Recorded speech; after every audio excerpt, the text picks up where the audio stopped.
Hi, I'm Mairi, a watercolour pet portrait artist, and today I'm going to show you how to paint a horse in watercolour for FEI's Horse of My Art competition, where you could be in with the chance of meeting the horse that inspired your creation. I looked at the list of some of the British horses and picked Imperial HBF. He reminded me of a horse I used to own called Heros, and I thought it'd be a really interesting one to paint. There's so many names for different colours of horses, but actually if you look at each horse individually, there's so many colours within that you can really exaggerate with watercolours, and that's why I love painting horses this way. So my first tip is to start with a sketch with watercolour painting. It's really hard to just go in on a blank sheet of paper, so having that sketch in place can help act as a guide for you. And if you lightly erase the pencil, it means that none of those lines are going to show through the watercolours. To start this painting off, we're going to look at the lightest shades first, because with watercolours you work from light to dark. So you'll see that some of the highlighted areas are not pure white, so we want to start with a wash, and that simply means that you're going to add more water to your watercolour paints, and as you want to add in more details and depth, you can then start to introduce more paint to that mix. But firstly, we want to go for this wash layer. If you make a mistake, don't worry. It can be difficult to paint over your mistakes in watercolours, but if you work quickly when it's still wet, you can take a damp, clean brush and wipe away some of that colour, or a paper towel and just blot some of the excess away. I love working with watercolours because you can just sort of let them do their own thing.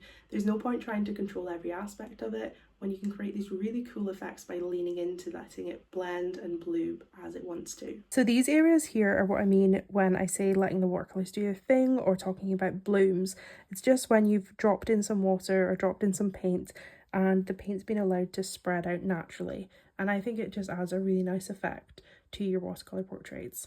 You'll see here that I'm just dropping in some colour into the wet area and letting them blend together to create a nice gradient effect. You can use this effect to add a bit of shine to their coat as well. So as you'll see here, I'm dropping in some more condensed colour to create a darker area, and then it blends into the light to create that shine effect. As I mentioned earlier, it's a good idea when working with watercolours to build up those layers to add depth to your painting. So once you finish that initial wash layer, you want to leave it to dry for a few hours, and then you can come back and add more defined details into the piece. Now, as you can see, I'm nearly finished this portrait. I like to finish mine with my illustrative fine liner pen style, but on top of this, I want to add some white highlights to really make the painting pop. Now, I've used multiple things over the years for this. You can use gel pens, paint markers, gouache paint, but I use white ink currently, and you just want to add a little bit in those details that you want to really pop. So that could be around their eyes, that could be some of their whiskers, and it really just makes them stand out on the page. And here is all finished up. I hope this helps bringing the horse of your art to the page. For more art tips, you can follow me at Mairi Makes, and don't forget to check the description below on how to enter. Good luck!